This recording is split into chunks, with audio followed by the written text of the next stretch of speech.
Okay, Little Rock, grab your coffee, get jacked up. It's time for another episode of the BLOCKtalk, and here we are in season 3.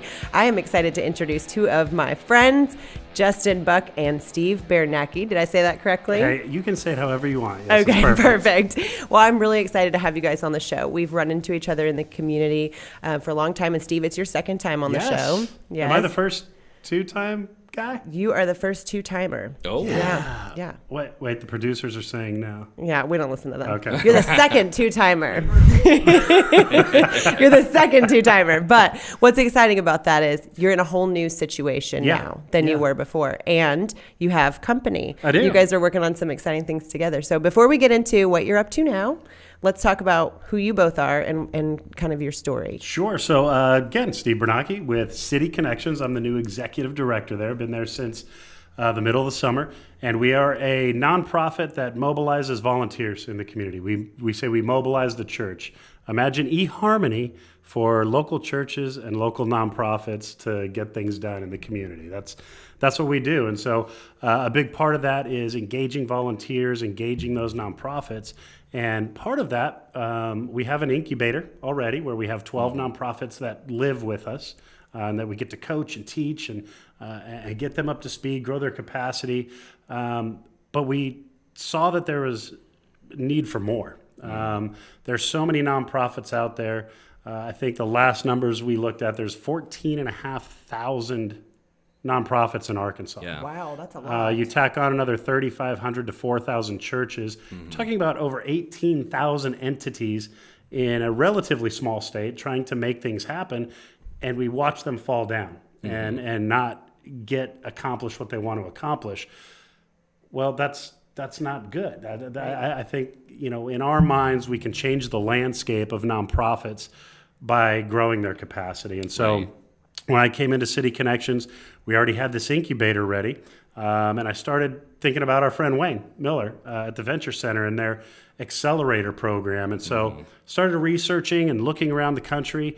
And there's really only a handful of groups across the country that are doing these types of nonprofit incubators, accelerators, academies to teach people how to be better at what they do. And so my good friend Jay Buck and I, we've known each other and worked together for going on 6 years now. I started bouncing ideas off of him, and next thing you know, we've created curriculum. We've worked together at the 501c3 Capital Conference through the city of Little Rock, and we've just seen all of these small nonprofits that they need help. They're starving for information. They want to do better. They want to know how to find money, find volunteers, find board members, grow their capacity, but they just don't know where to start. Right. Yeah. We want to be that starting block. And so Steve and I have had that conversation over the past several years. We've known each other for a long time now. We started out, we were both working at different nonprofits, Habitat for Humanity affiliates here in Arkansas. Steve's worked for several nonprofits. I've worked for several nonprofits. And something we kept coming back to is there's just really a big gap here. And the gap is, how do we support these small, especially small to medium-sized nonprofits who maybe don't have the resources to access or to pay really great talent a lot of money to come in and turn it around for them, or they don't have the resources to, do volunteer management better or program design better, or the biggest one that we get all the time is fundraising. How do we support our mission? Fundraising is hard, and people from the outside, you have a good idea and you start thinking about a way to help the community, and you're like, well, this will be easy. I'll just go out, everyone will help me. We'll go from there. Right. But this is like starting a business, right? I mean, it's the same thing, branding, outreach, advertising, it's all those things, correct? So that's where and one of the things that Jay Buck brings up all the time, and I didn't even know until we started digging through, is the 5-year cycle for a nonprofit. So if you were to start a nonprofit today and 100 other nonprofits were with you, so 100 people, in the first year, a third of you are not going to exist anymore. Right. In the second year, another third of you gone. And by 5 years, half of that last third, so 16% more, gone. So within a 5-year cycle, you're looking at batting 160 with nonprofits that come out. And it's not for lack of passion. Right. It's not for lack of desire. It's or need. Or need. Yeah, the needs are always there. Or good idea, even, because the good ideas, they come flowing all the time, I'm sure. 1,000%. But it's for lack of understanding what it takes to run a nonprofit business, because it is a business, Right. and how to engage people to help you. I tell the story all the time. Nobody needs another nonprofit for three-legged puppies with eye patches. Yeah. It's cool that you love the three-legged puppies with eye patches. They are cute. But there's one.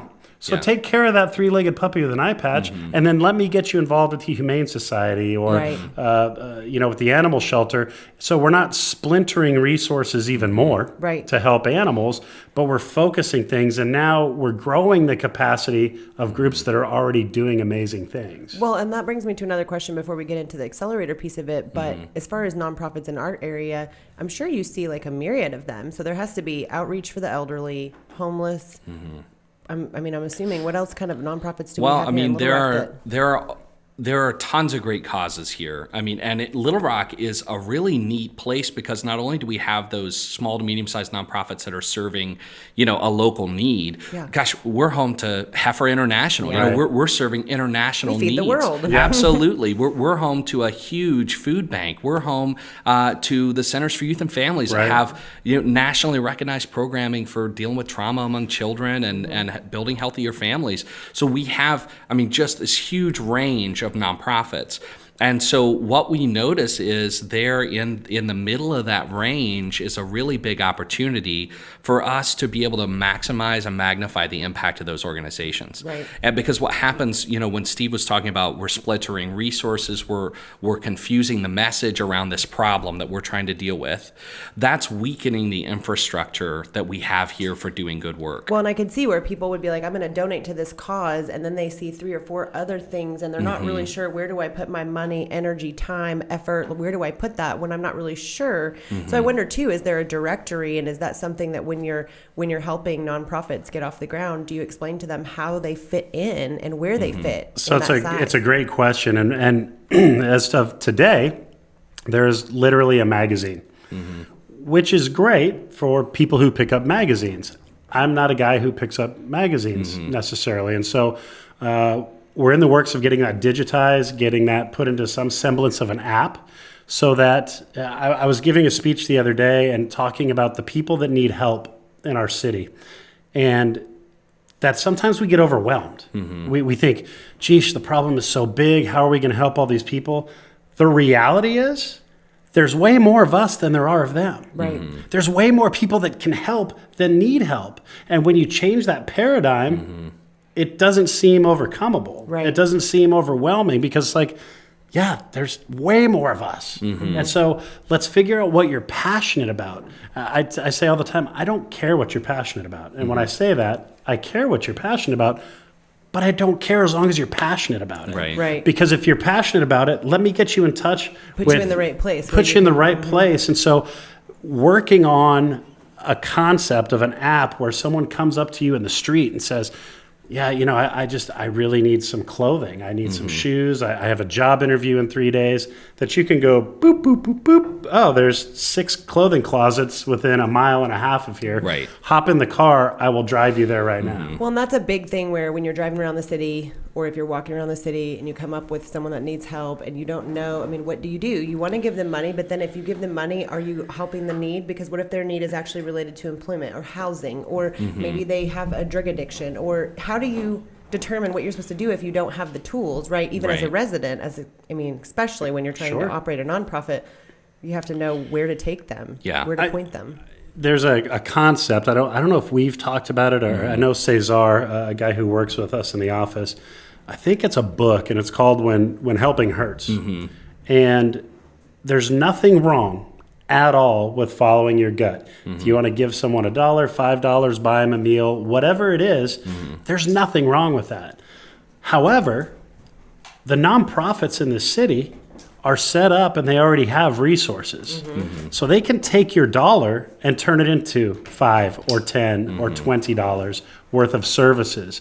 And so it's just super important that you educate yourself on what resources there are in the city that you can already access and support and volunteer for. We were talking the other day, I think the new numbers came out. 1 hour of volunteerism is worth about $25 an hour to that nonprofit that you're helping. Yeah. That's huge. Yeah. And it makes a bigger impact than driving by and handing something out, or Right. Right. Or Yeah, and when you're you talked earlier about being a donor or somebody who wants to give time or resources or whatever. How do you know where to put it? That's a big conversation in the nonprofit world. And unfortunately, the way that a lot of people we go into, like, as nonprofit professionals, we go into survival mode, and we're like, well, of course you need to support mine over so and so. And the temptation is to draw differences or to compare yourselves or to compete with that nonprofit. I am not here to compete with you if you're here to help. Right. I will collaborate with you and we can help together. And that's our message to a lot of people who want to start new nonprofits, or even a lot of nonprofits who are out there with a great model. Don't silo yourself. Don't put yourself up in this silo where you're doing great work for this number of people. Let's break those down and let's work across those, those industries, across those areas of need, so we can do comprehensive case management. And instead of just getting someone a meal for the day, we can equip that person with the tools they need to find employment, to find mental health or physical health needs that they may have, and to meet their housing needs so that they can get into a more stable situation. And we can only do that by collaborating. We cannot do that by competing. Right. And it's, I always use sports. Yeah. And I love Muhammad Ali because he talks about, poking at you with a finger. But when you put all the fingers together, he can punch you hard. It's the same concept. And in my time through the nonprofit world, you can always do way more working with others. When I was at Habitat, we worked with recycled bikes for kids. We gave them all the bikes that came into Habitat, and when a family moved in that had children, the children got bikes. When the food bank, we started collecting food at the restores, so we gave food to the food bank. When a family moved into a house, the food bank stocked their pantries. We started working with Settled Souls. They were putting folks into permanent housing. Well, they didn't have furniture. Settled Souls kept getting all these phone calls to pick up furniture. We picked up all the furniture. They used whatever they needed and donated the rest to Habitat. Like, there's so many ways that nonprofits can grow their capacity together and help each other. Brian Marsh, our good friend at Goodwill, he's got the best line ever, and Brian, I've stolen it, but it's when there are only 3 people left to help, I will fight you in the middle of President Clinton Avenue for them. With my fists. Well, people are what make all the difference. And that's the thing, is you can have a great idea all day long, but without the troops to go out and do this work and feed these people and house these people and recognize their needs, because a lot of times it's not easy to ask for help. Be in a situation where you're afraid to do that. And also, I see a lot on social media. Where do I donate X, Y, Z? Absolutely. I mean, all over the place. And there's got to be somebody that needs that's able to donate it to other people. I know Women and Children First is down. There's all these different places and things that you can donate to them, and they need it. The call. Now they're all starting to click. I'm like, wait a minute, there are a ton. And what's cool is when you start to get the call, Women and Children First, centers, Goodwill, Salvation Army, Habitat, Food Bank. Imagine a world where every one of those nonprofits took everything. We need to have a and festival then made day. it. Instead of food truck festival, we'll have nonprofit festival. We absolutely do. And we've done little bits and pieces, but yes. And so to that end, we've got a big service project coming up on May 2nd called Party for the Planet. The goal is to have 1,000+ volunteers sweeping across Little Rock. So we're going to have some stuff posted on our website about that, which is cityconnectionsinc.org. And then we're going to have another big Serve the Rock event in September, October. We're going to partner with the Little Rock Regional Chamber of Commerce, a nonprofit. There you go, collaborating, doing something bigger. And so slowly but surely, we're just trying to change the paradigm and get folks to understand I can't do everything by myself. And that goes for the churches too. It amazes me, all the churches that have clothing closets and food pantries and health clinics. Why? Because other people don't. If that's not a commentary on where we are, not working together, that churches have to start their own missions within their churches, well, we're doing something wrong. And not that there's anything wrong. I want the churches to do that. Even if it's a good impact, what you're saying too is the same thing that you talked about with the Muhammad Ali reference, is that when you pack it all together, it's a whole different thing. So there's just more power in more people. Absolutely. Especially when it's well organized. Absolutely. Well, and what I love about City Connections is it's about aligning these resources, right? These resources exist. Right. Okay. These churches have a lot of people in their pews. They have kitchens and their gyms. They have all these resources. And City Connections is really aligning people of faith and churches and bodies of faith behind problem areas to make a big impact. Steve keeps saying we're here to make a dent in the universe. And if we align all those resources that exist and we line them up with those problems that we can see and measure and impact, we're gonna do that absolutely every time here in Central Arkansas, and that's gonna change people's lives in a way that one-time help could never do. Right. And even when you talk about, we've talked about on the show before in multiple areas, like how good the economy is or how great it is to be turning over houses or, you know what I mean? But this is a whole different thing. The quality of life that comes to an individual whose life has been changed, then in turn goes to help other people to change their lives. And that human impact and that human mark you make on someone with that kind of assistance and help is unforgettable. And it's something that changes their future, which changes the future of where we live and what we call home. And it's a perfect segue into a big piece of what City Connections does, which is our program called Operation Restore. We have a temp agency for folks that come through drug and alcohol rehabilitation. The mass majority of them are criminals. They have felony convictions. They're just trying to get their lives back on track. It's hard to get a second chance. Right. It's impossible unless you have people that have open minds and open hearts to give that second chance. And so we've partnered with 25 plus companies all throughout Little Rock that get it and understand. And quite frankly, we as we talk about how great the economy is, unemployment is at an all-time low. It's hard to find solid people. We have people coming to us that are welders and forklift drivers and heavy equipment operators. Skilled labor that, if not for making a poor decision, which by the grace of God go I, we could all find ourselves in that position. Yeah.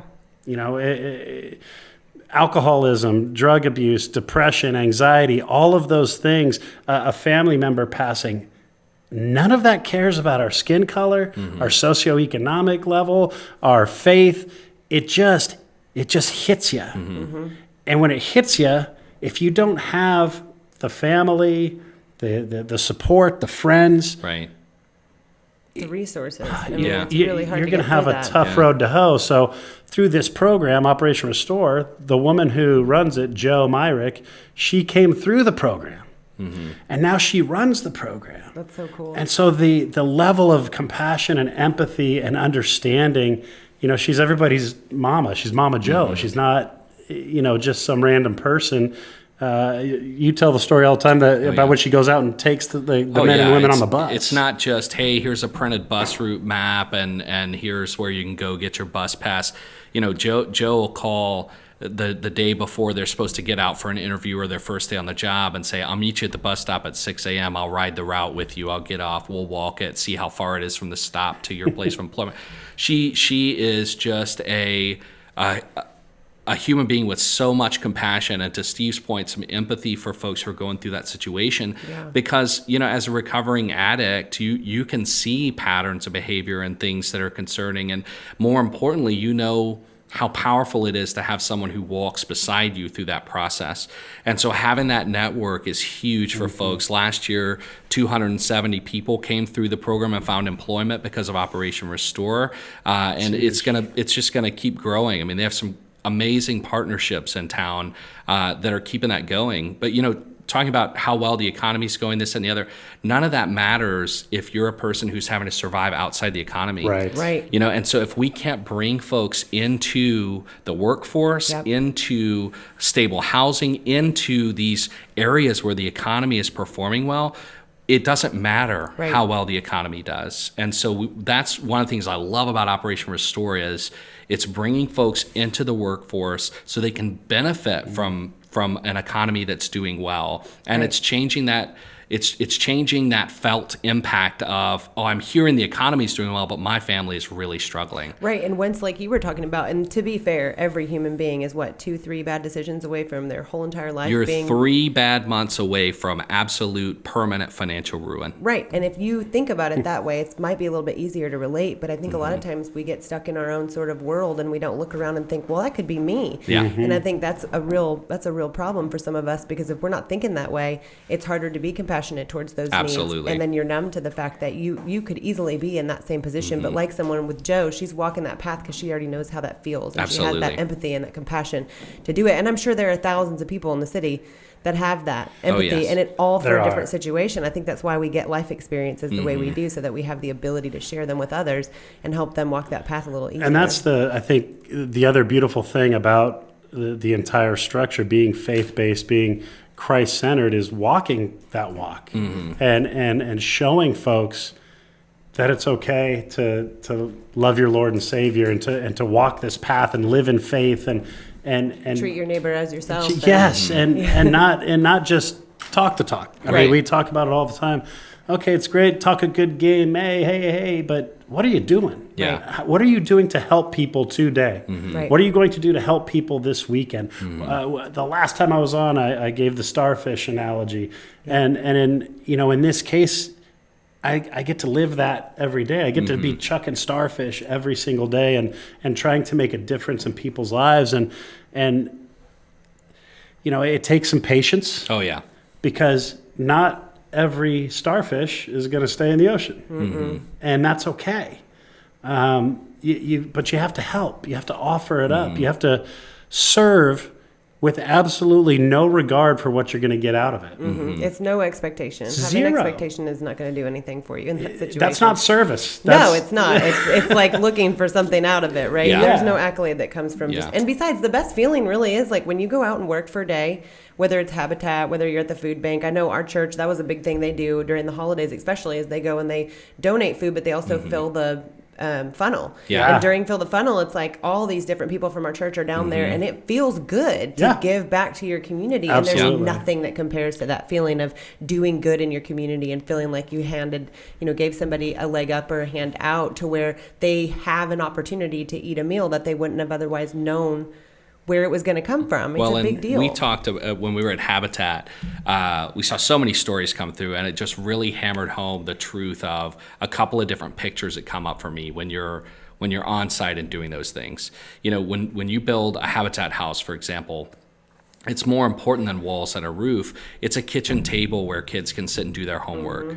Okay, It's a safe place for them to sleep at night. Yes, I mean, and the value of a yard is much more than the property value, right? A kid having his or her own yard to play in and invite their friends over and grow up there. The value of that yard and the value of that kitchen table is so much more than a furniture bill or some sod. It creates a powerful place for that family to grow and thrive. Absolutely. And I get goosebumps when I think about some of the most incredible people I've met have come directly out of a path of adversity. Absolutely. And it's always the basis of somebody helped me, somebody gave me the opportunity, I was given this thing, and in this moment I realized I had value and I had worth and I could move forward. And it just means a ton to me. But I don't want to, I could talk about this forever, but I do want to turn to the incubator because I do think that that's a really important, it is so cool. It's almost like Shark Tank for nonprofits, Yeah. but Exactly right. nobody loses. Right. So we're calling it the Quarry at City Connections. The concept being a quarry is where you dig out rocks, polish them up, and build something amazing with those rocks. I think our scripture is from Isaiah, and it talks about building the temple from these quarried stones. Perfect for Little Rock that you're just going to build around the idea of we didn't just Gotcha. come up with this. Yeah. Yeah, we grind figured on it this. out. We grinded on this for a long time, but that's really the concept. And so we spent a lot of time with Wayne, just picking his brain because that That guy's dude got a brilliant mind. he's amazing. Once you open it. Yeah, he's It's amazing. like I Pam's love him to Labyrinth. death. It is, and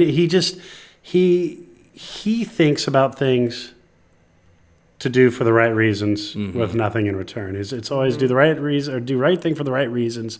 And so, we've got friends at the Junior League, and they house some nonprofits, and our friends at the Fruoff Foundation, they've got space for nonprofits. But there's really not set curriculum out there. Right. And it's way more than here's how to write a budget and here's how to fill out your 501c3. Those things are important. They're extraordinarily important, but how do you build a board? How do you engage volunteers? How do you engage How do you donors? raise money? Yeah. Exactly. How do you fundraise? How do Organize you events. organize events? How do Brand you awareness so people know Right. you're there. That's a big one. Yeah. I mean, so many nonprofits like, well, I just don't know where to start. Well, there's tons of folks out there like our friends here at Mimas that can help you with social media and help you with your presence. And but just getting people to understand that there's more to it than three-legged puppies with eye patches. Well, and that's the thing is, and Justin, you're a consultant, so you dive deep into this part of it, and it's one of those things that I didn't even really think about how powerful that was until we were talking before the show about people can come to you and say, look, I have this idea. There's all this extra, I make clothes, and every time I finish making clothes, I have all this extra fabric, Right. and I could easily make more clothes for children or whatever. What do I do? Right. What do I do? Yeah. How do I go about it? Right. How do I donate all the rest of this fabric and my extra effort and teach? Maybe I teach girls who are or boys, whoever, coming out of high school or in high school that need something to do to learn a new skill. Yeah. Maybe they want to be fashion designers. Maybe they Absolutely. can come in here and make clothes with the remnants. How do I build that nonprofit? Well, Pretty so good idea, actually. yeah, now that you mention it, We maybe just you started need to to go cover through right the now. Impact Accelerator. Yeah, I just created mine. I entered. Yeah. Corey. Well, I started my consulting business after spending some time at a lot of different levels at different nonprofits, volunteer management and program design and fundraising and being an executive director, because I realized that there just weren't supports for people who wanted to start new nonprofits or people who wanted to make an impact in the community. Right. So I started my business to help people in that situation. And that's why it lines up perfectly with what we're wanting to do. We launched this project to take folks like that example and build those supports for the people, build the infrastructure on which they can make a community impact. Right. So in your example of if you have this extra fabric and you want to start an organization, the first thing that I ask people, because I'll go to coffee with anybody for free and hear about your idea and give you some feedback. The first thing I'm going to ask you is, who else is doing this? Right. Who else in our community is helping people in that situation? Right. Or helping with to get the extra fabric somewhere where it can be made into something useful. Right. Who else is doing it? And if you tell me no one, my first instinct is going to be not to believe you, because we probably just haven't done your They probably homework. just haven't gotten the brand awareness to let you know that Yes. they're doing That's it. 'Cause exactly- Yes. Then my mind went to the lady at the Bramble Market who takes old flannel shirts and she bleaches Yeah. them, Yeah. and puts pearl snaps on them, and then Yeah. they become this cool other thing. But anyway, Right. so there's probably somebody out There's there. probably, with that- 14,500 nonprofits in the States, probably someone else is doing it. Right. So then my question to you is, okay, are they doing it well? Do you have some knowledge, skills, and abilities that are lacking at that Are organization? you guys friends? Because you maybe link up. Then Exactly. how can I put the two of you together? Right. And can you work with that organization to expand or build upon what they're already doing? Bingo. Now, sometimes the answer is no. Sometimes the answer is the folks who are doing this work are doing it in a very specific way that leaves people over here out. Right. Or the people who are doing this work just don't have the knowledge, skills, and abilities they need to do the work effectively. So in that case, it's going to be a matter. That's where I would say, let's think about starting a new nonprofit that could meet that unmet need. Right. But that's an important phrase. Is it an unmet need? Right. Because if this is a need that's already being met, I'm going to take you to those people who are doing it and encourage you with all my might to come alongside them and to do that work together. Yeah, Because- I love animals, but there's a million different Exactly. nonprofits for animals, and I never know which. I'll just take all the dogs home. I don't know.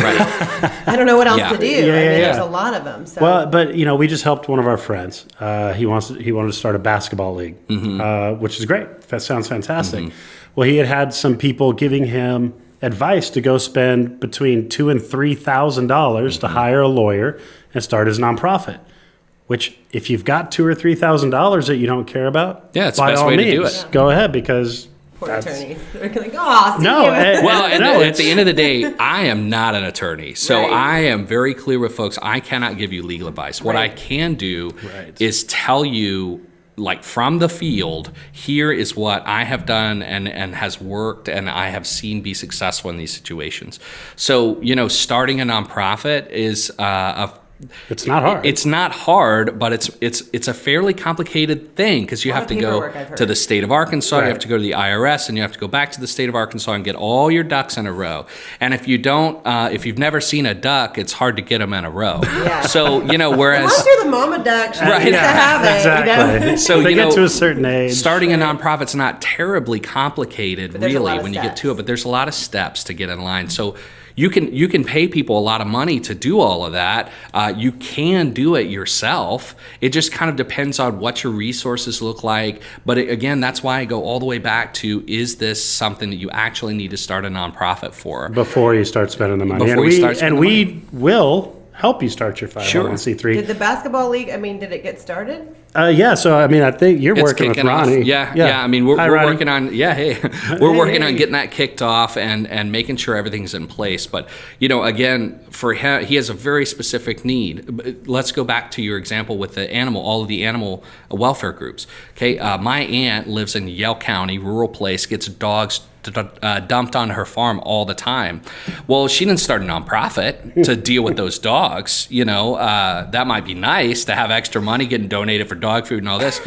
She connected with a nonprofit that takes the dogs to states that have mandatory spay and neuter and then adopts those dogs out in that state. There are a lot of organizations do that. Right. So instead of starting her own nonprofit, she just said, I still want to do good work, so I'm going to take these dogs in and get them fed and get them their shots and get them ready to go, and then I'm going to hand them off and let them do the work that they do. Right. I don't need to start a new nonprofit for that. I can do that work with something that's already happening and it's working very effectively. She's one duck, and then they're one duck. And exactly. Then there's another duck. That's exactly right. And so, part of the Impact Accelerator will be helping identify, is this a nonprofit? Is this something you need to do? Is there a need that's not being met? Right. And if there is a need that's being met, but maybe hasn't been met to the degree in which it could be, based on the addition that you have, then maybe, because I know a lot of times too, and I've seen this, like I have the jewelry and the things that they make, when a lot of times human trafficking, when people are rescued from that, a lot of times making things with their hands is a therapeutic way to do things. And so maybe if you have the remnants and you combine with the person who needs to make something with their hands, you should just be a nonprofit professional. Okay, got it. Yeah. But our purpose at the nonprofit, at the Impact Accelerator, is going to be, Jamie, you come to us with an idea. Okay, let's flesh that out and see. And at the end of this process, you're either going to have a memorandum of understanding with an existing nonprofit to do that programming, you're going to start a new nonprofit to meet that unmet need, or you're going to produce a case study on the problem and the solution so that we have that in our community impact library and it's available for nonprofits to use as a starting point, for those things. And so that, we're very specific about our outcomes there with folks who come to us with ideas. And we're very clear with folks about, hey, I know that you want this to be a new organization that provides a salary for you and you get to spend your life work on something you're passionate about. That's a very rare outcome. So how do we, is it more about you and wanting to do this, or is it more about getting this done and making an impact? Because if you're in that space, I can work with you. Right. But if we're hung up on, well, gosh, I want to be doing this, that's a harder place to work from. Right. Well, and I appreciate you saying that, because what Steve said at the beginning ties perfectly to what you just said. There are more people willing to help than there are people who need help. Yeah. And it's a matter of matching them together. Absolutely. And making sure that we're all on the same page. 1,000%. Yeah, I don't even know. I'm so thankful that you guys came on the show, but I'm even more thankful we ran into each other the other day. And it just goes to show Little Rock's such a small town. We might have known each other before, but we're in the same spot. You had literally walked out of a meeting with Wayne. That's I was sitting downstairs, and here we are. And I just appreciate your effort and your energy and what you've put into our community and continue to put into our community. And I'm going to be watching to see what happens with this accelerator. You're probably going to have to come be a guest speaker. Well, now I have an idea, so I'm definitely going to come pitch that. There you go. I don't have a sewing machine yet. We should have this launched for real. This is kind of our pre-launch tour in the next, I don't know, week and a half. Exclusive news coverage. This is breaking news. Yes. Right. I'm going to have him put exclusive. like a breaking news banner. Yeah. Do the graphics. Yeah. Okay. JT, thank you so much. We love you and appreciate everything you do in this community. Well, we love you guys, and the whole goal is to expose people like you to the community. So those of you who are looking for a place to volunteer your effort, your energy, your time, if your church has something that you know could be bigger, if it was paired with something like this in the community, then reach out and go to cityconnectionsinc.org and get in touch with Steve or with J-Buck. I like that we both have the J one syllable. Yes, going for us. So I'm excited, and I'm thankful to you guys for coming on the show. So we'll see you next time, I'm sure. Yeah. Can I be the first three? I'm so Jeez, ready. Perfect. Thank you guys for being on the show. Thanks, JB. Little Rock, see you next time. So good. That was awesome. You guys are awesome. Oh.